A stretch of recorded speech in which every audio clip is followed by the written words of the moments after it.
చారిత్రక వీరుడు సర్దార్ సర్వాయి పాపన్న జీవిత చరిత్ర ఆధారంగా దర్శక నిర్మాత వెంకటేష్ గౌడ్ లింగంపల్లి రూపొందించిన యానిమేషన్ మూవీ సర్దార్ సర్వాయి పాపన్న.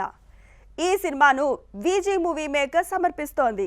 దీపక్ జ్ఞాతి నిర్మాణ పర్యవేక్షణ బాధ్యతలు వహిస్తున్నారు. ఈ animation movie doctor Pratani Ramakrishna Goud RK films ద్వారా ఈ నెల 21న గ్రాండ్ థియేట్రికల్ రిలీజ్కు రెడీ అవుతోంది. తాజాగా ఈ సినిమా ప్రీ రిలీజ్ ఈవెంట్ నిర్వహించింది చిత్ర యూనిట్.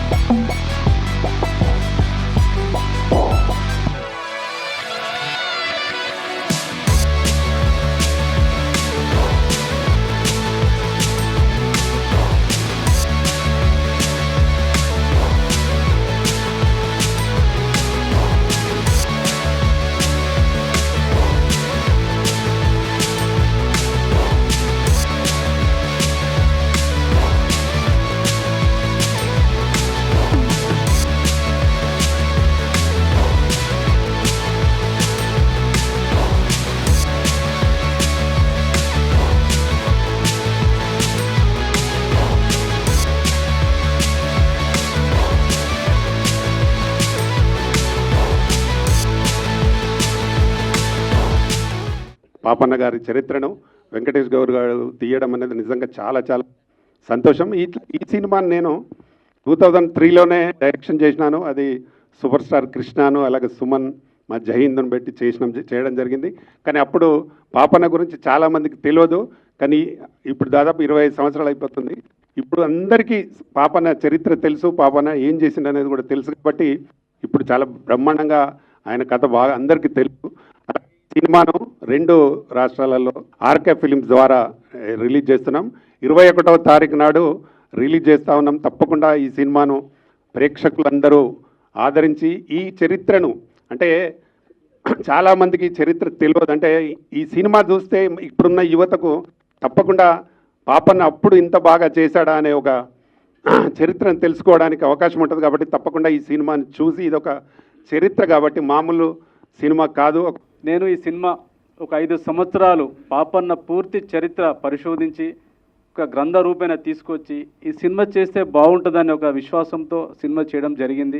ఎన్నో ప్రయాసాలకు వచ్చి నా చిన్న జీవితానికి భారీ బడ్జెట్ అనుకోవాలి. నేను ఇది ఒక బాహుబలి రేంజ్లో కనిపిస్తుంది. ఇప్పుడు చూపించింది కొంచెమే, నేను దీనికి మించి ఉంటుందని నేను నా పూర్తి బాధ్యతతో నేను చెప్తున్నాను. ఎందుకంటే సినిమా మాకున్న సమయం తక్కువ కాబట్టి ఆ పూర్తి స్థాయిలో చూపించలేకపోయాను. నేను ఇంకా చాలా పూర్తి సినిమా వేద్దాం అనుకుంటే సమయం సరిపోదు కాబట్టి ఆ కొంచెం అక్కడక్కడ కొన్ని హైలైట్స్ మాత్రం వేశాను.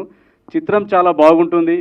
ఇది అందరినీ వాళ్ళు పెట్టే డబ్బులకి రెట్టింపు ఒక చరిత్ర తెలుసుకున్నంత ఒక ఆనందము, సంతోషము భవిష్యత్ తరాలకు అందించే ఒక చరిత్రలాగా మిగిలిపోతుంది ఈ చిత్రం. ఖచ్చితంగా ఈ చరిత్ర సృష్టిస్తుంది కూడా ఈ సినిమా.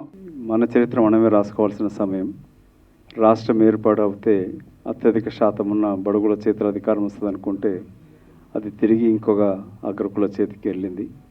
ఇవాళ పాపన్న చరిత్రని 376వ జన్మదిన జరుపుకోవడమే కాదు, ఆయన ఏ ఆశయం కొరకైతే పోరాటం చేసినాడో, చాకలి, కుమ్మరి, కమ్మరి, దూదేకులు అంటూ అన్ని అట్టడుగు వర్గాలను ఏకం చేస్తూ చేసిన చరిత్రని బ్రిటిష్ పాలకులే వాళ్ళ మ్యూజియంలో పొందుపరిచినారు.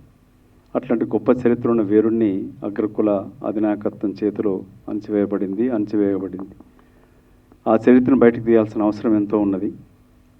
సామాన్య కుటుంబంకి వెళ్ళొచ్చి ఇంత వ్యయప్రసాలకు తన సొంత డబ్బుతోటి వెచ్చించడం కాకుండా తన యావత్ కృషిని, నైపుణ్యాన్ని ప్రదర్శించిన వెంకటేష్ని ప్రత్యేకంగా అభినందించడం కాకుండా ప్రోత్సహించాల్సిన అవసరం ఉన్నది.